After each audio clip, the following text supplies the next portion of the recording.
14 जून म्हणजे उद्या आपली कंबाईनची पूर्वपरीक्षा आहे आणि या कंबाईनच्या पूर्वपरीक्षेला जाताना आपण कुठल्या गोष्टींची काळजी घेतली पाहिजे आणि पेपर सॉल्व करण्यासाठीचे जे 60 मिनिटं आपल्याकडे आहेत त्याच्यामध्ये कशा पद्धतीने गोष्टी आपण वर्क केल्या पाहिजेत. आता कंबाईनचा जो पेपर आहे तर त्याच्यासाठीचे हॉल तिकीट्स तुम्हाला आलेले आहेत. सो तुमचं सेंटर तुम्ही कन्फर्म करून घ्या. सेंटरला 1 तास आधी तुम्ही पोहोचणं गरजेचं आहे. तिथं जाऊन सेटल डाऊन होणं फार गरजेचं आहे बघा. म्हणजे आज जाऊन तुम्ही तुमच्या बेंचवर बसणं वगैरे. आता बऱ्याचदा तिथेही काही चॅलेंजेस तुम्हाला फेस करावे लागू शकतात. बऱ्याचदा सेंटर जर मोठं असेल तर हॉल शोधायलाच 5-10 मिनटं तिथं जातात बघा. सो अशा सगळ्या गोष्टी असतात, तर त्याची आपण आधीच पूर्वतयारी करणं गरजेचं आहे. बरं, पेपर ज्यावेळेस आपल्या हातात येतो, आता सगळ्यात महत्त्वाचं जे आहे की तुमचं आन्सर शीट जे आहे ते प्रॉपरली फिलअप करा.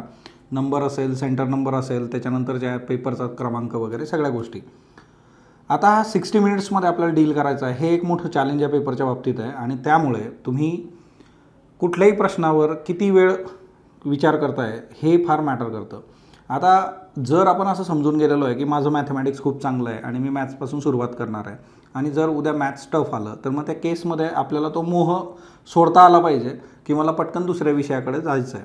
आता हे कुठल्याही विषयाला तुम्ही जे आहे लागू करू शकता. मग ती पॉलिटी असेल, इकॉनॉमी असेल.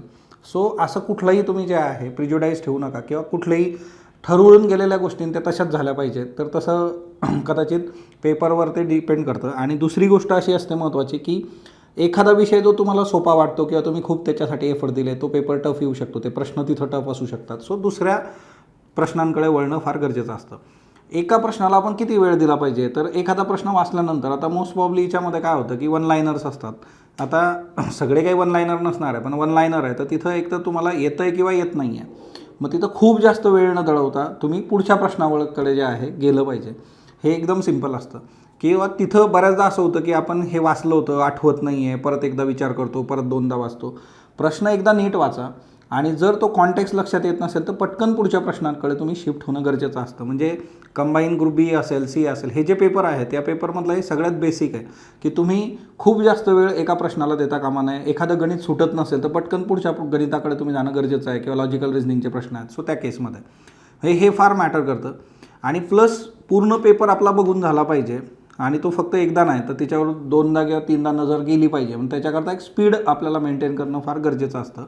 असं होऊ शकतं सुरुवातीचे प्रश्न कठीण आलेत, त्या केसमध्ये जे आहे की तुम्ही पुढच्या प्रश्नांकडे जा. ते कठीण प्रश्न दुसऱ्या सेटमध्ये कदाचित 50-60 नंबरला, 90 नंबरवर ते असू शकतात. त्याच्यामुळे ते सर्वांना फेस करायचे आहे. जो पेपर येणार आहे त्याची काठिण्य पातळी असेल किंवा तुम्ही राज्यसेवेच्या पेपरवरून जर स्वतःच्या मनामध्ये काही 4 गोष्टी ज्या आहेत तर त्या ठरवल्या असतील की मग कंबाईनला पण असं होऊ शकतं का किंवा आउट ऑफ ट्रॅक पेपर जाऊ शकतो का, तर बघा स्पर्धा परीक्षा जी आहे ती सापासारखी काट टाकत जाते आणि त्याच्यामुळे जे आहे की तिच्यात नाविन्य तुम्हाला जे आहे प्रत्येक वेळेस मिळू शकतं.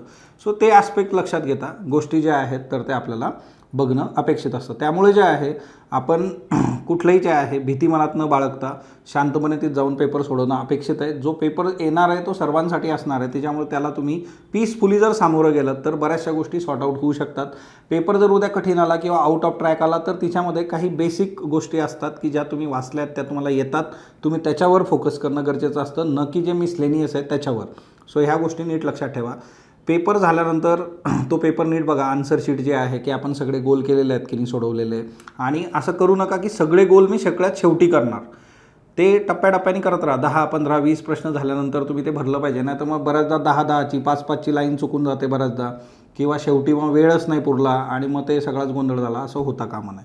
सो हे सगळं गणित कंबाईनचं जे आहे तर ते तुमच्या पीस ऑफ माइंडचं आणि टाईम मॅनेजमेंटचं आहे. हे लक्षात घेऊन पेपरला सामोरं जा. तुम्हाला टीम स्पॉटलाईटतर्फे आणि स्पॉटलाईट अकॅडमीतर्फे खूप खूप शुभेच्छा पेपरसाठी. आणि उद्या आपण आपल्या यूट्यूबवर त्याची आन्सर की वगैरे पण बघू.